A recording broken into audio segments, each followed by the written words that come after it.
ನೀವು ಹೊಸ ಆಕ್ಟಿವಾ ತಗೊಂಡ್ರೆ 2022-23 ವಿಷಯ ನಾನು ಹೇಳ್ತಾ ಇರೋದು. ಇವನ್ 1,02,000 1,05,000 ನಿಮ್ಗೆ ಆನ್ ರೋಡ್ ಸಿಗ್ಬಿಡ್ತಾ ಇತ್ತು ಆಕ್ಟಿವಾ. ಮೀಟರ್ ಪಕ್ಕ ಟ್ಯಾಂಪರ್ ಆಗಿರೋ ಮೀಟರ್ ಅದು, ನಂಗೆ ಕ್ಲೀನ್ ಆಗಿ ಗೊತ್ತಾಗ್ತಾ ಇದೆ. ಆ ಗಾಡಿ ಹೋಗ್ಬಿಟ್ಟು ಎಷ್ಟು ರೇಟ್ ಹೇಳ್ತಾ ಇರ್ಬೋದ ಮನುಷ್ಯ? 78,000 ಸರ್ ಅಂತೆ.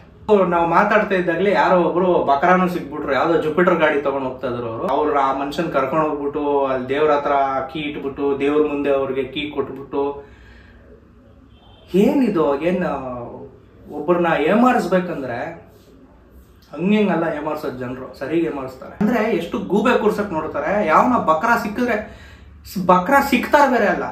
ಆಕ್ಸಿಡೆಂಟ್ ಗಾಡಿಗಳು ನಿಮ್ಗೆ ಒಂದ್ ಸ್ವಲ್ಪ ಒಂದೇ ಸೈಡ್ಗೆ ವಾಲೋ ತರ ಅನ್ಸುತ್ತೆ, ಅದು ಆಕ್ಸಿಡೆಂಟ್ ಗಾಡಿ, ಏನೋ ಸೀನ್ ಇದೆ ಅಂತ ಅಂದ್ಬಿಟ್ಟು ಅರ್ಥ ಮಾಡ್ಕೊಂಡ್ಬಿಡಿ.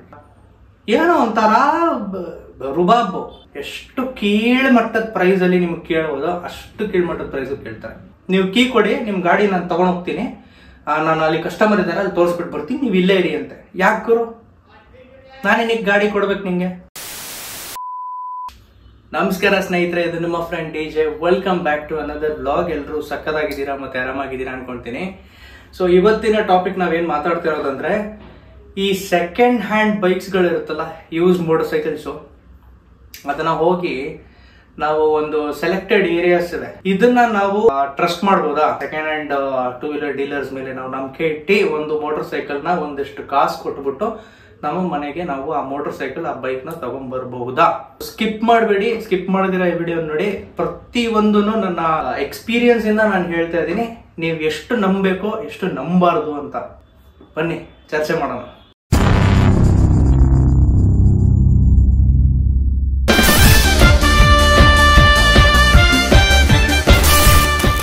ಸೊ ಈ ಒಂದು ವಿಷಯದಲ್ಲಿ ನಾನು ಏಮಾರಕ್ಕೆ ಹೋಗಿಲ್ಲ, touch wood. I think last time ನಾನು ಇನ್ಸ್ಟಾಗ್ರಾಮ್ ಮೇಲೆ ಒಂದು ವ್ಲಾಗ್ ಮಾಡಿದ್ದೆ, ನಮ್ಮ ಮೋಟೋ ಜಂಕ್ಷನ್ ಅಲ್ಲಿ ಇಬ್ರಾಹಿಂ ಅವರ ಗ್ಯಾರೇಜ್ ಅಲ್ಲಿ.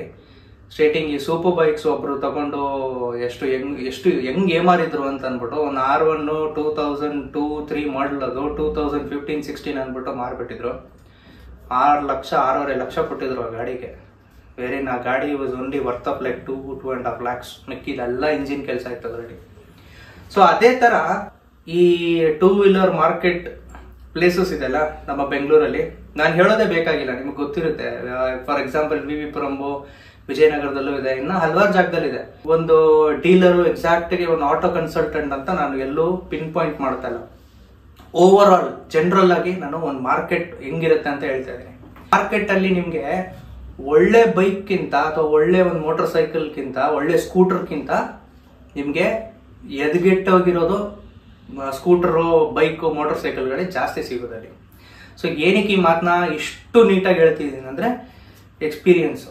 ನಾನು ತಗೊಂಡಿಲ್ಲ ಗಾಡಿ, ಯಾವತ್ತೂ ಏಮಾರಿಲ್ಲ. 2 ಇನ್ಸ್ಟೆನ್ಸಸ್ ಇದೆ. ಒಂದು, ನಾನು ನನ್ನ ಗಾಡಿನ ಮಾರಕ್ಕೂ ಹೋಗಿದೆ, ಅದು ನನ್ನ ಡಾಮಿನಾರ್ 2017 ಮಾಡಲ್ ಇದು. ಮಾರ್ಕೆಟ್ ಅಲ್ಲಿ ಹೋಗ್ಬಿಟ್ಟು ಪ್ರೈಸ್ ಏನು ಎಷ್ಟು ಸಿಗುತ್ತೆ ಅಂತ ನೋಡಕ್ ಹೋಗಿದೆ, ನಮ್ಮ TRK ಟಾರ್ಸನ್ ತಗೊಳಕ್ ಮುಂಚೆ. ಆ ಟೈಮ್ ಅಲ್ಲಿ ನನ್ಗೊಂದು ಎಕ್ಸ್ಪೀರಿಯನ್ಸ್ ನಡೆದಿದ್ದು ಏನಂದ್ರೆ, ದಿಸ್ ಇಸ್ ಫಸ್ಟ್ ಎಕ್ಸ್ಪೀರಿಯನ್ಸ್. ಮಾರೋವಾಗ ನೀವು ಗಾಡಿಯಲ್ಲಿ ಎಷ್ಟು ಕಡಿಮೆ ಆಗುತ್ತೋ, ಎಷ್ಟು ಕೀಳ್ಮಟ್ಟದ ಪ್ರೈಸ್ ಅಲ್ಲಿ ನಿಮ್ಗೆ ಕೇಳ್ಬೋದೋ ಅಷ್ಟು ಕೀಳ್ಮಟ್ಟದ ಪ್ರೈಸ್ ಕೇಳ್ತಾರೆ. ಸೊ ಒಂದು ಏನಂದ್ರೆ, ಒಂದ್ಸಲ ನನ್ ಗಾಡಿ ಬಿದ್ದಿತ್ತು. ಗಾಡಿಗಳಂದ್ರೆ ಬಿದ್ದೇ ಬೀಳ್ತವೆ ಬಾಸ್, ಆಯ್ತಾ. ಟೂ ವೀಲರ್ ಅಂದ್ರೆ ಅಂತ ಯಾವ ಟೂ ವೀಲರ್ ಇಲ್ಲ ನನ್ಗೆ ಗೊತ್ತಿರೋ ಪ್ರಕಾರ. ಒಂದ್ ಸತಿನೂ ಅದ್ ಕೆಳಗ್ ಬಿದ್ದಿಲ್ಲ ಅಂತ, ನೆಲ ನೋಡಿಲ್ಲ ಅಂತ ಅನ್ನೋದು ಯಾವ ಟೂ ವೀಲರು ಇಲ್ಲ. ಸೊ ನನ್ನ ಡಾಮಿನಾರು ಅಷ್ಟೇ, ನಾನು ಒಂದ್ಸಲ ಟರ್ನ್ ತಗೊಳ್ಳುವಾಗ ಜಾರಿ ಬಿದ್ದಿರೋದು ಇದೆ. ಸೊ ಒಂದ್ಸಲ ಅಲ್ಲ, 2-3 ಸಲ ಬಿದ್ದಿದ್ದೀನಿ, ಚೆನ್ನಾಗಿ ಬಿದ್ದಿದ್ದೀನಿ. ಅದನ್ನ ನೋಡ್ಬಿಟ್ಟು ಅವರು ಟೆಸ್ಟ್ ರೈಡ್ ಮಾಡುವಾಗ, ಗಾಡಿ ಬೀಳ್ಸಿದ್ದೀರಾ ನೀವು, ಬಿದ್ದಿರೋ ಗಾಡಿ ಇದು, ಸೊ ಇಷ್ಟು ರೇಟು ಅಷ್ಟು ರೇಟ್ ಅಂತ ಹೇಳ್ತಾರೆ. ನಾನು ಯಾವ ಗಾಡಿ ನಿಮ್ಮ ಹತ್ರ ಇರೋ ಯಾವ ಗಾಡಿನಾದ್ರೂ ಇದ್ರೆ, ಅದು ಬೀಳ್ದಿರ ಇದ್ರೆ ನಂಗೆ ಹೇಳ್ಬಿಡಿ, ಮನ್ಸ್ ಮೇಲೆ ಕೈ ಇಟ್ಬಿಡಿ ಹೇಳಿ ಅಂತ ಹಂಗೆ ಹೇಳಿದೆ. ಸೊ ಅವರು ನಗ್ತಾ ಇದ್ರು, ಏನ್ ಹೇಳೋದಂತ ಅವ್ರಿಗೆಲ್ಲ. ಆಮೇಲೆ ಇನ್ನೊಂದು ಏನಂದ್ರೆ, ಆ ಗಾಡಿ ನಾನು ಇನ್ನೊಂದು ಡೀಲರ್ ಹತ್ರ ಹೋಗಿ, ವಿವಿಪುರಂ ಅಲ್ಲ ಇದು, ಬೇರೆ ಎಲ್ಲೂ ಅಲ್ಲ. ಓಕೆ, ನನಗೆ ಪ್ರೈಸ್ ಎಷ್ಟಾಗ್ಬೋದು, ನಾನು ಮಾರಕ್ ರೆಡಿ ಇದ್ದೀನಿ, ನೀವು ಒಂದು ರೇಟ್ ಏನಾದ್ರೆ ಹೇಳಿ, ಇಷ್ಟ ಆದ್ರೆ ಬೇಕಂದ್ರೆ ಡೀಲ್ ಮಾಡೋಣ ಅಂತ. ಅವ್ರು ಕುತ್ಕೊಂಡು, ಅವ್ರು ಯಾರೋ ಅವ್ರ ಓನರ್ ಬರ್ತಾರೆ, ಅವರು ಒಂದು 2 ಅವರ್, ಆ ಮನುಷ್ಯ 2 ಅವರ್ ಆದ್ಮೇಲೆ ಬಂದಿನೂ ಬೇರೆ ಏನೋ ಕೆಲಸ ಇದೆ, ಇರಿ ನಾನು ನೋಡ್ತೀನಿ ನಿಮ್ಗೆ, ಹಂಗೆ ಹಿಂಗೆ ಅಂತ. ಏನೋ ಒಂಥರ ರುಬಾಬು. ಅಂದ್ರೆ ಅವ್ರು ನಮಗ್ ದುಡ್ಡು ಕೊಡ್ಬೇಕಲ್ಲ, ಅದಕ್ಕೆ ಅಷ್ಟೊಂದು ಆರಾಮಾಗಿ ಅವ್ರದ್ದು. ಅದೇ ನೀವು ಹೋಗ್ಬಿಟ್ಟು ನಂಗೆ ಗಾಡಿ ಕೊಡಿ ಅಂತಂದ್ರೆ 10 ಜನ ಎಗರ್ಬಿಟ್ಟು ನಿಮ್ ಗಾಡಿಗಳು ತೋರಿಸ್ಬಿಟ್ಟು ತಕ್ಷಣ ನಿಮ್ಮ ತಲೆಗೆ ಗೂಬೆನ ಕಟ್ಬಿಟ್ಟು ಆ ಗಾಡಿನ ನಿಮ್ಮ ತಲೆಗೆ ಕಟ್ಬಿಟ್ಟು ತಗೊಂಡು ಹೋಗಿ ಕಾಸು ಕೊಡಿ ನಮ್ಗೆ, ಫಸ್ಟ್ ಕಾಸು ಕೊಡಿ, ಕಾಸು ತಗೊಂಡು ಹೋಗಿ ಕಳಿಸ್ಬಿಡ್ತಾರೆ. ಅದೇ ನಮ್ದು ನಾವು ಅಲ್ಲಿ ಮಾರಕ್ ಹೋದಾಗ ಮಾತ್ರ ಇರಿ ಅವ್ರು ಬರ್ತವ್ರೆ, ಅಲ್ಲಿ ಕಸ್ಟಮರ್ ಹೇಳಿದೀವಿ ನಾವು, ನಿಮ್ ಗಾಡಿ ತಗೊಂಡು ಹೋಗ್ಬೋದಾ, ನೀವು ಕೀ ಕೊಡಿ, ನಿಮ್ ಗಾಡಿ ನಾನು ತಗೊಂಡು ಹೋಗ್ತೀನಿ, ನಾನು ಅಲ್ಲಿ ಕಸ್ಟಮರ್ ಇದ್ದಾರೆ ಅಲ್ಲಿ ತೋರಿಸ್ಬಿಟ್ಟು ಬರ್ತೀನಿ, ನೀವು ಇಲ್ಲೇ ಇರಿ ಅಂತೆ. ಯಾಕೆ ಗುರು, ನಾನೇನಿಗೆ ಗಾಡಿ ಕೊಡ್ಬೇಕು ನಿಂಗೆ? ಅಂದ್ರೆ ನನ್ನ ಗಾಡಿನ ನಾನು ಆ ಮನುಷ್ಯನ್ ನಂಬ್ಕೊಂಡು, ಆ ಓನರು ಅಲ್ಲ ಆ ಮನುಷ್ಯ, ಅಲ್ಲಿ ನೋಡ್ಕೊಂತಾರಲ್ಲ ಒಂಥರ ಕೈ ಕೆಳಗಡೆ ಅಂತ ಒಬ್ರು ಇರ್ತಾರಲ್ಲ, ಆ ತರ ಮನುಷ್ಯ ಅವರ ಯಜಮಾನ್ರು ಬರೋಕ್ಕಿಂತ ಮುಂಚೆ ಗಾಡಿ ಕೊಡಿ ನೀವು, ನಾನು ಇಲ್ಲೇ ತೋರಿಸ್ಬಿಟ್ಟು ಬರ್ತೀನಿ. ಯಾಕೆ ಗುರು, ಅಕಸ್ಮಾತ್ ಗಾಡಿ ತಗೊಂಡು ಹೋಗ್ಬಿಟ್ಟು ಅಲ್ಲೇನಾದ್ರೆ ಪಾರ್ಟ್ಸ್ಗಳು ಬಿಚ್ಕೊಂಡು ಯಾರಿಗಾರ್ಗೋ ತೋರಿಸಿ ಏನೋ ಒಂದು ಒಳ್ಳೆ ಇರೋ ಪಾರ್ಟ್ನ ಬಿಚ್ಕೊಂಡು ಬೇರೆದೆಲ್ಲ ಪಾರ್ಟ್ ಹಾಕ್ಬಿಟ್ಟು ಬಂದ್ಬಿಟ್ರೆ ಎಲ್ಲಿ ಹುಡುಕ್ತಾ ಇರಲಿ ನಾನು ಆ ಮನುಷ್ಯನ. ಆಮೇಲೆ ನನ್ನ ಗಾಡಿ ತಂದ್ಬಿಟ್ಟು ಇನ್ನ ಆಗಿಲ್ಲ ಅಂತ ಅಂದ್ಬಿಟ್ಟು ತಗೊಂಡೋಗಿ ನೀವು ಗಾಡಿ ಕರಿತೀವಿ ಅಂತಂದ್ರೆ ಎಲ್ಲಿಗೆ ಹೋಗ್ಬೇಕು ನಾನು? ಸೊ ಹಾಗಾಗಿ ಇದನ್ನೆಲ್ಲ ಅಲ್ಲಿ ಡೀಲ್ ಮಾಡೋದು, ಅಲ್ಲಿ ನಂಬೋದು ಸ್ವಲ್ಪ ಹುಷಾರಾಗಿರ್ಬೇಕು. ಅಂಡ್ ಇದಾಯ್ತು ಫಸ್ಟ್ ಎಕ್ಸ್ಪೀರಿಯನ್ಸು ನಾನು ಗಾಡಿ ಮಾರಕ್ ಹೋದಾಗ. ಇವಾಗ ಗಾಡಿ ತಗೊಳಕ್ ಹೋಗ್ತಾ ಇದೆ, ಇದು ರೀಸೆಂಟ್ಗೆ ಒಂದೆರಡು ವರ್ಷದ ಹಿಂದೆ, 1.5 ವರ್ಷದ ಹಿಂದೆ ನಮ್ಮ ಎಲೆಕ್ಟ್ರಿಕ್ ಸ್ಕೂಟರ್ ತಗೊಳಕ್ಕಿಂತ ಮುಂಚೆ I was thinking okay petrol ಸ್ಕೂಟರ್ಗೆ ಹೋಗೋಣ ಅಂದ್ಬಿಟ್ಟು ನಮ್ಮ R15 ನಮ್ಮ ಫ್ರೆಂಡ್ ಅವ್ರ ತಮ್ಮಂಗ್ ಮಾರ್ಬಿಟ್ಟು, ನನ್ನ R15 V2 ಇತ್ತು ನನ್ನ ಹತ್ರ ಮುಂಚೆ, ಅದನ್ನು ಮಾರ್ಬಿಟ್ಟು ಒಂದು ಸ್ಕೂಟರ್ ತಗೊಳ್ಳೋಣ ಮನೆಗೆ. ಸಿಟಿನಲ್ಲಿ ಓಡಾಡೋಕೆ ಕರೆಕ್ಟ್ ಆಗಿರತ್ತದು, ಎಲ್ಲಾ ಕಡೆ ನಮ್ಮ ಟಾರ್ಜನ್ ದೊಡ್ಡ ಗಾಡಿನ ತಗೊಂಡು ಹೋಗಕ್ ಆಗಲ್ಲ, ಮನೆಯಲ್ಲಿ ಒಂದು ಸ್ಕೂಟರ್ ಇರಬೇಕು ಪ್ರತಿಯೊಂದು ದಿನನಿತ್ಯ ಕೆಲಸಕ್ಕೆ. ಸೊ ಹಾಗಾಗಿ ನಾನು ಸ್ಕೂಟರ್ ನೋಡೋಣ ಅಂದ್ಬಿಟ್ಟು ನಮ್ಮ ಅಂಕಲ್ನ ಕರ್ಕೊಂಡು ಹೋಗಿದ್ದೆ ಜೊತೆಗೆ, ವಿವಿಪುರಂ ಅಲ್ಲ, ಇದನ್ನು ಬೇರೆ ಎಲ್ಲೂ ಅಲ್ಲ. ಅಲ್ಲಿ ಸ್ಕೂಟರ್ಗಳು ತಂದು ತೋರಿಸಿದ್ರು ಒಬ್ರು. ಆಹಾ, ಎಲ್ಲ ಯಾವ ಕಲರ್ ಬೇಕು ನಿಮ್ಗೆ, ಎಲ್ಲ ಕಲರ್ ಒಳ್ಳೆ ಪೇಂಟೆಡ್ ನೀಟ್ ಪಾಲಿಶ್ ಮಾಡಿ ಇಟ್ಟಂಗಿದೆ ಗಾಡಿಗಳು ಎಲ್ಲ. ಆಕ್ಟಿವಾ ನಾನು ಹುಡುಕ್ತಾ ಇದ್ದು, ಆಕ್ಟಿವಾ ಬೇಕಾ ಜುಪಿಟರ್ ಬೇಕಾ, ಎಲ್ಲ ಕ್ಲೀನಿಂಗ್ ಇದೆ. ಅಂಡ್ ಒಂದು ನೀವು ಅಬ್ಸರ್ವ್ ಮಾಡಬೇಕು, ಯಾವುದೇ ಒಂದು ಗಾಡಿ 15,000ಕ್ಕಿಂತ ಅಥವಾ 20,000ಕ್ಕಿಂತ ಜಾಸ್ತಿ ಓಡೇ ಇರಲ್ಲ ಆಯ್ತಾ. ಎಲ್ಲ 2013 ಮಾಡಲು, 12 ಮಾಡಲು, 15 ಮಾಡಲ್ ತೋರಿಸ್ತವ್ರೆ. ಆದ್ರೆ 2022 ನಲ್ಲಿ ನಾನು ನೋಡ್ತಾ ಇದ್ದೀನಿ ಅದನ್ನ, 22, 23 ನಲ್ಲಿ 15,000, 20,000ಕ್ಕಿಂತ ಜಾಸ್ತಿ ಓಡ್ಲೇ ಇಲ್ಲ ಗಾಡಿಗಳು. ಯಾರಿಗೂ ಒಂದು ಸ್ಕೂಟರ್ನ ಯಾರನ್ನ ಬೆಂಗಳೂರೇ ಅಲ್ಲ ಬೇರೆ ಯಾವ ಸಿಟಿನಲ್ಲೂ ಅವ್ರು ಇಟ್ಕೊಂಡಿದ್ದಾರೆ ಅಂದ್ರೆ ಆಕ್ಟಿವಾ ಜುಪಿಟರ್ ಇಂದಲ್ಲ, ಒಂದು 3 ವರ್ಷ 4-5 ವರ್ಷ ಓಡಿಸಿದ್ರು ಇಟ್ಕೊಂಡ ಗಾಡಿನ 15,000, 20,000 ಓಡಿಸಿರ್ತಾರ. ಎಷ್ಟು ತಲೆ ಅಂದ್ರೆ ಎಷ್ಟು ಗೂಬೆ ಕೂರ್ಸಕ್ ನೋಡ್ತಾರೆ. ಯಾವನ ಬಕ್ರಾ ಸಿಕ್ತಾರ ಬೇರೆ ಅಲ್ಲ. ಸೊ ಅದಕ್ಕೆ ನೀವು ಬಕ್ರಾ ಆಗ್ಬಾರ್ದು ಅಂತಾನೆ ಈ ವಿಡಿಯೋ ನಿಮ್ಗೆ ಮಾಡ್ತಾ ಇರೋದು ನಾನು. ನೀವು ಹೆಂಗೆ ಪರಿಶೀಲನೆ ಮಾಡ್ಬೇಕು, ಇದು ಹೆಂಗ್ ಗೂಬೆ ಕೂರ್ಸಕ್ ನನಗೆ ಟ್ರೈ ಮಾಡ್ತಾರೋ ಇವರು ಅಂತ ಅನ್ಬಿಟ್ಟು. ಹಿಂಗಾಯ್ತು. ಇದೊಂದು ಮನುಷ್ಯ ಒಂದೇ ಅಂಗಡಿ ಹೋಗಿದ್ದು, ಒಂದ್ ಅಂಗಡಿಗೆನೆ ನಾನು ಅಮ್ಮ ಸಾಕಾಯ್ತು ಇನ್ಯಾರ್ದು ನೋಡೋದ್ ಬೇಡ ಅಂದ್ಬಿಟ್ಟು ವಾಪಸ್ ಬಂದ್ಬಿಟ್ಟಿದ್ದೀನಿ ನಾನು ನನ್ನ ಅಂಕಲ್. ಈ ತರ ಆಯ್ತು. ಗಾಡಿಗಳು ತೋರಿಸ್ತಾ ಇದ್ದಾರೆ ಯಾವುದೇ ಓಡೋಮೀಟರ್ ನಾನು ಹೇಳ್ದಂಗೆ 15-20,000ಕ್ಕಿಂತ ಜಾಸ್ತಿ ಓಡಿಲ್ಲ. ರೇಟ್ಗಳು ನೀವು ನೋಡ್ಬೇಕು ಇವಾಗ. ಸೊ ರೇಟ್ಗಳು ನೀವು ಹೊಸ ಆಕ್ಟಿವಾ ತಗೊಂಡ್ರೆ 2022-23 ವಿಷಯ ನಾನು ಹೇಳ್ತಿರೋದು. ಇವನ್ 1,02,000 1,05,000ಗೆ ನಿಮ್ಗೆ ಆನ್ ರೋಡ್ ಸಿಗ್ಬಿಡ್ತಾ ಇತ್ತು ಆಕ್ಟಿವಾ ಆ ಟೈಮ್ ಮಾಡಲು. ಇವಾಗ ಗೊತ್ತಿಲ್ಲ ಎಷ್ಟಿದೆ ಅಂತ. ಆ ಟೈಮಲ್ಲಿ 1,05,000ಗೆ ನಿಮ್ಗೆ 1,02,000ಕ್ಕೆ ಅಥವಾ 1,00,000ಕ್ಕೆ ನಿಮ್ಗೆ ಆಕ್ಟಿವಾ ಸಿಗ್ತಾ ಇತ್ತು. ಆ ಟೈಮಲ್ಲಿ ಇವ್ರು ಮಾರೋ ರೇಟು 2016-17 ಮಾಡಲ್ ಏನೋ ಆಕ್ಟಿವಾ 13-14,000 ಓಡೈತೆ ನಂಗೆ ಜ್ಞಾಪಕ ಇರೋಷ್ಟು. ವೈಟ್ ಕಲರು, ನೀಟ್ ಪಾಲಿಶ್ಡು, ಏನ್ ಪ್ಲಾಸ್ಟಿಕ್ ಎಲ್ಲ ನೀವು ಹೆಂಗ್ ಹೇಳ್ಬೇಕಂದ್ರೆ ಫೈಬರ್ ಎಲ್ಲ ಪಳಪಳ ಅಂತ ಇದೆ ಗಾಡಿ, ಅಷ್ಟು ನೀಟಿಗಿದೆ. ಮೀಟರ್ ಪಕ್ಕ ಟ್ಯಾಂಪರ್ ಆಗಿರೋ ಮೀಟರ್ ಅದು, ನಂಗೆ ಕ್ಲೀನಾಗಿ ಗೊತ್ತಾಗ್ತಾ ಇದೆ. ಆ ಗಾಡಿನ ಹೋಗ್ಬಿಟ್ಟು ಎಷ್ಟು ರೇಟ್ ಹೇಳ್ತಾ ಇರ್ಬೋದ ಮನುಷ್ಯ? 78,000 ಸರ್ ಅಂತೆ. ಅಂದ್ರೆ ಹೆಚ್ಚು ಪಕ್ಷ 80,000 ಹೇಳ್ತಾ ಇದ್ದಾನೆ, 80,000 ಹೇಳ್ತಾ ಇದ್ದಾನೆ.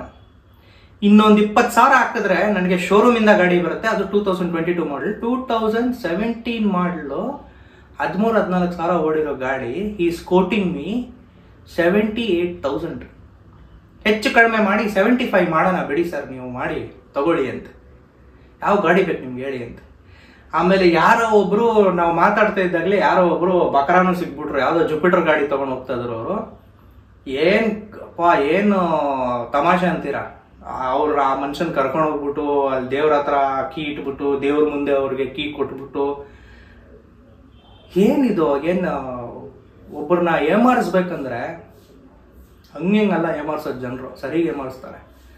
ಸೊ ಹಾಗಾಗಿ ಈ two wheeler second hand two wheeler market ಇದೆಲ್ಲ, ಫಸ್ಟ್ ನೀವು ಯಾವಾಗಲೂ ತಲೆಯಲ್ಲಿ ಇಟ್ಕೊಂಡು ಹೋಗ್ಬೇಕಾಗಿರೋದು ಏನಂದ್ರೆ ಮೀಟರ್ ರೀಡಿಂಗ್ಸು ಯಾವಾಗಲೂ ಟ್ಯಾಂಪರ್ ಆಗಿರುತ್ತೆ. ಆಮೇಲೆ ನೀವು ಔಟ್ಸೈಡ್ ಏನು ನೋಡ್ತೀರಲ್ಲ ಗಾಡಿ, ಅದನ್ನ ಪಳ ಅಂತ ಇರುತ್ತಲ್ಲ, ಅದನ್ನ ನೋಡ್ಬಿಟ್ಟು ಯಾವತ್ತೂ ಗಾಡಿ ತಗೊಂಬಿಡಿ. ಇಂಜಿನ್ ಏನಾದ್ರೆ ಪ್ರಾಬ್ಲಮ್ ಆಗಿದ್ರು, ಫಾರ್ ಎಕ್ಸಾಂಪಲ್ ನನಗೆ ಯಾವಾಗಲೂ ಹೇಳ್ತಾ ಇದ್ದೆ, ನಿಮ್ಮ ಯಾವ್ದನ ಒಂದು ಗೊತ್ತಿರೋ ಮೆಕ್ಯಾನಿಕ್ನ ನೀವು ಕರ್ಕೊಂಡು ಹೋಗಿ ಜೊತೆಗೆ ಒಂದ್ಸಲ ಗಾಡಿ ಅವರು ಓಡಿಸ್ ನೋಡ್ಬಿಟ್ರೆ ಅವ್ರಿಗೆ ಅರ್ಥ ಆಗ್ಬಿಡುತ್ತಂತ. ಆಗಲ್ಲ ಗುರು, ಆಗಲ್ಲ, ಆ ಥರ ಅರ್ಥ ಆಗಲ್ಲ. ಆಕ್ಚುಲಿ ನೋಡಕ್ ಹೋದ್ರೆ ನಿಜ ಹೇಳ್ಬೇಕಂದ್ರೆ ಹಂಗೆ ಅರ್ಥ ಆಗಲ್ಲ. ಅದು ಹೆಂಗೆ ಹೇಳ್ತಾ ಇದ್ದೀನಿ ಅಂದ್ರೆ, ಯಾವತ್ತು ನಾನು ಒಂದು ಗಾಡಿನ ನೋಡ್ತೀನಿ, ಯಾವತ್ತು ನಾನು ಒಂದು ಗಾಡಿನ ನೋಡ್ಬಿಡ್ತೀನಿ, ಒಳಗಡೆ ಅರ್ಥ ಆಗತ್ತೆ ಗಾಡಿ ಚೆನ್ನಾಗಿದೆ ಅಂತ ಆಗ್ಬಿಟ್ರೆ ಅರ್ಥ ಆಗಲ್ಲ ಅದು. ಯಾಕಂದ್ರೆ ಬೋರು ಇಂಜಿನ್ ಬೋರ್ ಕೆಲಸ ಇದ್ರೆ ಅರ್ಥ ಆಗ್ಬಿಡುತ್ತೆ. ಬ್ಲೂ ಸ್ಮೋಕ್ ಬರಕ್ ಶುರು ಆಗುತ್ತೆ, ವೈಟ್ ಬ್ಲೂ ಸ್ಮೋಕ್ ಇರುತ್ತೆ. ಪಿಸ್ಟನ್ ಏನಾದ್ರು ಕೆಲಸ ಆಗಿದ್ರೆ ಅಥವಾ ಟೈಮಿಂಗ್ ಚೈನ್ ಏನೋ ಕೆಲಸ ಆಗಿದ್ರೆ ನಾಕಿಂಗ್ ಸೌಂಡ್ ಇರುತ್ತೆ ಒಂದು ಯಾವುದೇ ಗಾಡಿಯಲ್ಲಿ, 4 ಸ್ಟ್ರೋಕ್ ಗಾಡಿಯಲ್ಲಿ. ಬೇರೆದೇನಾದ್ರೆ ಸಣ್ಣ ಪುಟ್ಟ ಐಟಮ್ಗಳಿದ್ರೆ ಸೌಂಡ್ ಬರಲ್ಲ, ಅದು ಗೊತ್ತೂ ಆಗಲ್ಲ, ರೈಡು ನಿಮ್ಗೆ ಸ್ಮೂತ್ ಆಗಿರುತ್ತೆ. ಆಕ್ಸಿಡೆಂಟ್ ಗಾಡಿಗಳು ನಿಮ್ಗೆ ಒಂದ್ ಸ್ವಲ್ಪ ಒಂದೇ ಸೈಡ್ಗೆ ವಾಲೋ ತರ ಅನ್ಸುತ್ತೆ, ಅದು ಆಕ್ಸಿಡೆಂಟ್ ಗಾಡಿ, ಏನೋ ಸೀನ್ ಇದೆ ಅಂತ ಅಂದ್ಬಿಟ್ಟು ಅರ್ಥ ಮಾಡ್ಕೊಂಡ್ಬಿಡಿ. ಪಿಕಪ್ ಒಂದೊಂದ್ಸಲ ಗಾಡಿ ಎಲ್ಲ ಸ್ಮೂತ್ ಆಗಿರುತ್ತೆ, ಚೆನ್ನಾಗಿರುತ್ತೆ, ಗಾಡಿ ಪಿಕಪ್ ತಗೊಳಲ್ಲ, ಅಲ್ಲಿ ಏನೋ ಒಂದು ಐತೆ ಒಳಗಡೆ ಇಂಜಿನ್ ಅಲ್ಲಿ, ಅದು ನಿಮ್ಗೆ ಇವಾಗ ಗೊತ್ತಾಗಲ್ಲ. ಒಂದು 2-3 ಸಾವಿರ ಓಡಾದ್ಮೇಲೆ ಇಂಜಿನ್ ಸೀಸ್ ಹಾಕಿದ ತಕ್ಷಣ ನಿಮ್ಗೆ ಅರ್ಥ ಆಗ್ಬಿಡುತ್ತೆ, ಓ ಗೂಬೆ ಕೂರ್ಸಿದ್ರು ನನಗೆ ಅಂತ ಅಂದ್ಬಿಟ್ಟು. ಯಾವುದೇ ಒಂದು ಕಡಿಮೆ ಕಾಸಿನ ಗೂಬೆನ ಕೂರ್ಸೋದವ್ರು 70, 80, 90 ಸಾವಿರ, ಯಾರ ಮನೆ ಯಾರೋ ಕಷ್ಟಪಟ್ಟು ತಗೊಂಡಿರೋದು. ಒಬ್ಬರನ್ನ ನೀವು ಒಂದು ಹಾಳಾಗಿರೋ ವಸ್ತುನ ಒಂದು ಪ್ರೈಸ್ ಮಾರ್ಬಿಟ್ಟು ನೀವು ನಿಮ್ಮ ದಂಧೆನ ನಡೆಸೋದು ಎಷ್ಟು ಮಟ್ರು ಸರಿನೋ ಏನೋ ಗೊತ್ತಿಲ್ಲ. ಸೊ ನಂಬಕ್ ಹೋಗ್ಬಿಡಿ, ತುಂಬಾ ಹುಷಾರಾಗಿರಿ. ನಾನು ಇದು ಹೇಳ್ತಾ ಇಲ್ಲ ಅಲ್ಲಿ ಒಳ್ಳೆ ಗಾಡಿಗಳು ಸಿಗಲ್ಲ ಅಂತ. ನಿಮ್ಮ ಲಕ್ಕು ತುಂಬಾ ಚೆನ್ನಾಗಿದ್ಬಿಟ್ರೆ ಆ ಡೀಲರು ಒಂದು ಮಾರೋವಾಗ ತುಂಬಾ ನ್ಯಾಯವಾಗಿ ಮಾರ್ತಾ ಇದ್ದಾರೆ ಅಂದ್ರೆ ಎಸ್, ಒಳ್ಳೆ ಗಾಡಿ ಸಿಗ್ಬೋದು, ಚಾನ್ಸಸ್ ಇದೆ, ಇಲ್ಲ ಅಂತಿಲ್ಲ, ಬಟ್ ತೀರಾ ಕಡಿಮೆ. ಜಾಸ್ತಿ ನಿಮ್ಗೆ ಚಾನ್ಸಸ್ ಇರೋದೇ ಏನೋ ಒಂದು ಆಗಿರೋ ಗಾಡಿನೇ ನಿಮ್ ಕೈಗೆ ಬಂದು ಸೇರೋದು. ಸೊ ಹುಷಾರಾಗಿರಿ. XYZ ರ್ಯಾಂಡಮ್ ಡೀಲರ್ಸ್ ಹತ್ರ ಹೋಗ್ಬಿಟ್ಟು ನೀವು ಡೀಲ್ ಮಾಡಕ್ ಹೋಗ್ಬಿಡಿ, ದಂಧೆ ಇಟ್ಕೊಂಡ್ಬಿಡಿ. ಅಲ್ಲಿ ಯಾರನ ಒಬ್ರು ನಿಮ್ಗೆ ಗೊತ್ತಿರೋರು, ಇಲ್ಲಾಂದ್ರೆ ನಿಮ್ಮ ಫ್ರೆಂಡ್ ಗೊತ್ತಿರೋರು, ನಿಮ್ಮ ರಿಲೇಟಿವ್ಸ್ ಗೊತ್ತಿರೋರು ಡೀಲರ್ಸ್, ಆ ತರ ಡೀಲರ್ಸ್ ಇರಬೇಕು. ನಾಳೆ ಏನೇ ಹೆಚ್ಚು ಕಡಿಮೆ ಆದ್ರೂ ಗಾಡಿ ಜೊತೆ ನೀವು ಅವ್ರನ್ನ ಹೋಗಿ ಕನ್ಫ್ರಂಟ್ ಮಾಡಿ ಏನಕ್ಕಪ್ಪ ಹಿಂಗಾಯ್ತು ಅಂತ ಕೇಳೋ ಒಂದು ರೇಂಜಲ್ಲಿ ಇರಬೇಕು. ಆ ತರ ಸಂಬಂಧ ಇರಬೇಕು, ಅದು ಆ ತರ ಡೀಲ್ ಮಾಡಿರ್ಬೇಕು. ಸೊ ನಾನು ಹೇಳ್ತಿರೋದು ಈ OLX ಎಲ್ಲ ಅಂತೂ ನನಗೆ ನಾನು ಯಾವತ್ತೂ ನಾನು ನಂಬಲೂ ಇಲ್ಲ. I don't even advise that. ಮಿಕ್ಕಿದ್ ನಿಮಗೆ ಬಿಟ್ಟಿದ್ದು. ಸೆಕೆಂಡ್ ಹ್ಯಾಂಡ್ ಡೀಲರ್ಸ್ ನಾನು ಹೇಳ್ದಂಗೆ ಗೊತ್ತಿರೋರು ಇರಬೇಕು, ಅವಾಗಲೇ ಡೀಲ್ ಮಾಡಿ. XYZ ಡೀಲರ್ಸ್ ಹತ್ರ ಹೋಗ್ಬಿಟ್ಟು ಡೀಲ್ ಮಾಡಕ್ ಹೋಗ್ಬಿಡಿ, ರ್ಯಾಂಡಮ್ ಡೀಲರ್ಸ್ ಹತ್ರ ನಾನು ಹೇಳ್ತಾ ಇರೋದು. ಅಂಡ್ ಇನ್ನೊಂದು ಏನಂದ್ರೆ, ತಗೊಳ್ಳುವಾಗ ಗಾಡಿ ಯಾವತ್ತು ಪ್ರತಿಯೊಂದು ಒಂದು ಚೆಕ್ ಪಾಯಿಂಟ್ಸ್ ಅಂತ ಇರುತ್ತೆ. PDI pre delivery inspection second hand ಗಾಡಿಗಳಿಗೂ ಇರುತ್ತೆ. ಅದನ್ನ ನೀವು ಮಾಡ್ಬೇಕಂದ್ರೆ ಕೆಲವೊಂದು ಪಾಯಿಂಟ್ ನ ಅಬ್ಸರ್ವ್ ಮಾಡಿ. ಆಯಿಲ್ ಲೆವೆಲ್ ಚೆಕ್ ಮಾಡಿ, ಅಲ್ಲಿ ಆಯಿಲ್ ಡಿಪ್ಪೋ ಸ್ಟಿಕ್ ಇರುತ್ತಲ್ಲ ಅದನ್ನ ಚೆಕ್ ಮಾಡಿ, ಆಯಿಲ್ ವಿಸ್ಕಾಸಿಟಿ ಚೆಕ್ ಮಾಡಿ ನಿಮಗೆ ಬರ್ತಾ ಇದೆ ಅಂದ್ರೆ. ಇದು ಆದಷ್ಟು ನೀವು ಮಾಡೋಕ್ಕಾಗೋದು ನಿಮ್ಮ ಕೈಯಿಂದ. ಆಚೆಯಿಂದಂತೂ ನಿಮಗೆ ಡೀಲರು ಹೆಂಗಿದೆ ಗಾಡಿ ಹಂಗೆ ಇಟ್ಟಿದ್ರೆ ಒಳ್ಳೇದು. ತುಂಬಾ ಪೇಂಟು ಪಾಲಿಶ್ ಎಲ್ಲ ಹೊಡೆದಿಟ್ಟಿದೆ ಅಂದ್ರೆ ಆ ಗಾಡಿನ ದೂರ ಇರಿ, ಸುಮ್ಮನೆ ವೇಸ್ಟ್, ಅದು ಟೈಮ್ ವೇಸ್ಟ್. ಏನೋ ಆಗಿರೋ ಗಾಡಿ ಅದನ್ನ ಹೊಸ ಪಾರ್ಟ್ಸ್ಗಳು ಹಾಕೊಂಡು ಏನೋ ಮಾರಕ್ ನೋಡ್ತಾ ಇರ್ತಾರೆ, ನಿಮ್ ತಲೆ ಕಟ್ಟಕ್ ನೋಡ್ತಾ ಇರ್ತಾರೆ ಅಷ್ಟೇ. ಸೊ ಅದನ್ನೆಲ್ಲ ಮಾಡಕ್ ಹೋಗ್ಬೇಡಿ, ಇದೊಂದು ತಲೆಯಲ್ಲಿ ಇಟ್ಕೊಳ್ಳಿ. ಆಮೇಲೆ ಡಾಕ್ಯುಮೆಂಟೇಶನ್ ಯಾವತ್ತು ನೀಟಾಗಿ ಚೆಕ್ ಮಾಡ್ಕೊಳ್ಳಿ. ಯಾವುದೇ ಗಾಡಿನ ನಿಮ್ಮ ಹೆಸರಿಗೆ ಟ್ರಾನ್ಸ್ಫರ್ ಮಾಡೋಕ್ಕಿಂತ ಮುಂಚೆ ಡೆಲಿವರಿ ತಗೊಳಕ್ ಹೋಗ್ಬಿಡಿ. ಇದು ನಾನು ಹೇಳ್ತಾ ಇರೋದು. ಅವ್ರು ಹೇಳ್ತಾರೆ, ಸರ್ ಇವತ್ತು ತಗೊಂಡೋಗ್ಬಿಡಿ ಗಾಡಿ, ಒಂದು 2 ದಿನದಲ್ಲಿ ನಾನು ಮಾಡ್ಕೊಟ್ಬಿಡ್ತೀನಿ.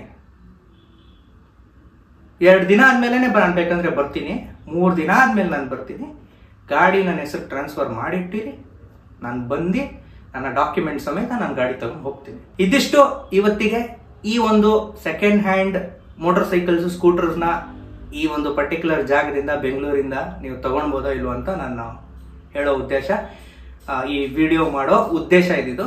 ನಿಮ್ಗೆ ಇಷ್ಟ ಆಗಿದ್ರೆ ದಯವಿಟ್ಟು ಲೈಕ್ ಬಟನ್ ಒತ್ತಿ ನಮ್ಮ ಚಾನಲ್ಗೆ ಸಬ್ಸ್ಕ್ರೈಬ್ ಮಾಡಿ. ನಾವು ಹಲವಾರು motorcycles information, travel blogs, moto blogs ನಮ್ಮ ಚಾನಲ್ ಮಾಡ್ತಾನೆ ಇರ್ತೀವಿ. ಈ ವಿಡಿಯೋ ನಿಮ್ಗೆ ಇಷ್ಟ ಆಗಿದ್ರೆ ದಯವಿಟ್ಟು ಲೈಕ್ ಬಟನ್ ಒತ್ತಿ. ನಾನು ನಿಮಗೆ ಇನ್ನೊಂದು ವಿಡಿಯೋ ಸಿಗ್ತೀನಿ. ಬಾಯ್.